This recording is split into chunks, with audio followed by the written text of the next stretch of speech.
tidak kemudian dimonopoli sendiri oleh orang tua, yang sehingga kemudian anak ini, kalau bahasa Surabayanya itu di Pulau Soro lah bahasanya. Soro. Jadi anak sudah disuruh menjadi tuyul gitu ya.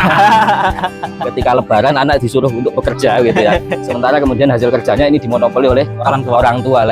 Sebenarnya hukum yang perlu dipahami oleh orang banyak ini bagaimana tentang alokasi daripada uang THR yang dimiliki oleh anak-anak itu tadi.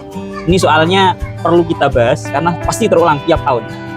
Ibu beri Pak. Oke. Terima kasih.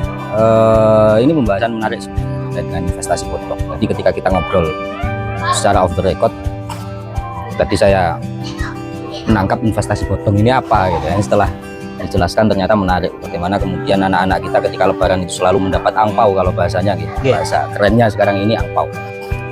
Terus kemudian angpau ini tentu kemudian dititipkan kepada orang tuanya, bahkan tidak ada sekotitip sebenarnya. Orang tuanya tiba-tiba kemudian ini tak simpen kan, ini tak simpen kan, begitu langsung. Pengalaman pribadi.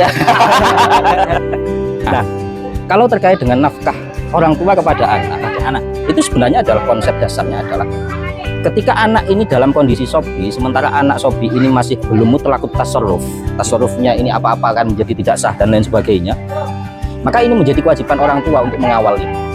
Yang sehingga ketika seorang anak ini tidak memiliki harta, maka orang tua pun juga wajib untuk bagaimana memberikan makan minum kebutuhan sehari-hari kepada mereka. Nah, ini di dalam beberapa literatur kita fikih itu dijelaskan bahwa bagaimana ketika kemudian orang tua ini menafkahi anak, memberi makan anak, akan tetapi tidak dari harta orang tuanya, akan tetapi diambilkan dari harta anak. Ini bagaimana? Maka itu juga boleh-boleh saja. Karena apa? Karena yang paling penting adalah anak ini tetap bisa makan, tetap bisa minum, tetap bisa bertahan hidup. Karena tentu jiwa survive daripada anak, jiwa bertahan hidup daripada anak ini tergantung daripada orang tua. Nah, ini yang penting untuk kita pahami perbedaannya. Sehingga ketika hubungan antara anak dengan orang tua adalah yang paling penting, orang tua memastikan anak ini bisa bertahan hidup, anak ini kebutuhannya terpenuhi, walaupun itu diambilkan dari harta anak itu sendiri. Jika memang anak ini sudah memiliki harta, maka itu sudah bisa menggugurkan kewajiban daripada nafkah orang tua kepada anak. Artinya berarti untuk poin yang pertama ini boleh bagi orang tua untuk mengambil pada hartanya anak untuk digunakan menafkahi anaknya itu sendiri. Jadi ya, dari konsep itu bisa kita pahami bahwa harta anak yang dititipkan kepada orang tua ini maka boleh untuk kemudian dipegang oleh orang tua. Sementara kemudian untuk kebutuhan anak, baik itu kebutuhan makan, kebutuhan minum, bahkan kebutuhan terkait dengan taklim atau pendidikan dan lain sebagainya, maka ini diperbolehkan untuk menggunakan harta daripada anak itu.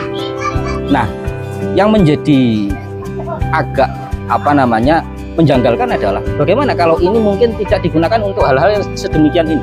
Bahkan kadang-kadang harta ini tercampur menjadi satu antara harta anak dengan harta orang tua. Bahkan kadang-kadang juga kebutuhan orang tua ini kita memakai harta daripada anak dan lain sebagainya. Terkadang menghutang atau ya kadang tanpa sengaja atau apalah. Jenengan sudah menikah. Wah, proses ini juga belum ya. Nah, nanti jenengan akan merasakan gitu. Akan merasakan bagaimana susah payahnya menjadi orang tua. Susah payahnya menjadi orang tua. Nah, itu mungkin konsep dasarnya demikian. Konsep dasarnya demikian.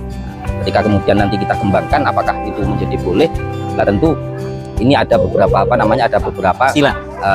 beberapa tafsilan, ada beberapa pemikiran perincian daripada para ulama terkait dengan hal-hal yang demikian. Ada beberapa ulama yang mengatakan bahwa memang boleh untuk mencampur harta anak dengan orang tua ini selama memang anak ini tetap mendapatkan manfaat dari itu. Anak tetap mendapatkan manfaat daripada itu, akan tetap mendapatkan bagian. Tidak kemudian dimonopoli sendiri oleh orang tua, yang sehingga kemudian anak ini, kalau bahasa Surabayanya itu di Pulau Soro lah bahasanya. Jadi anak sudah disuruh menjadi tuyul gitu ya.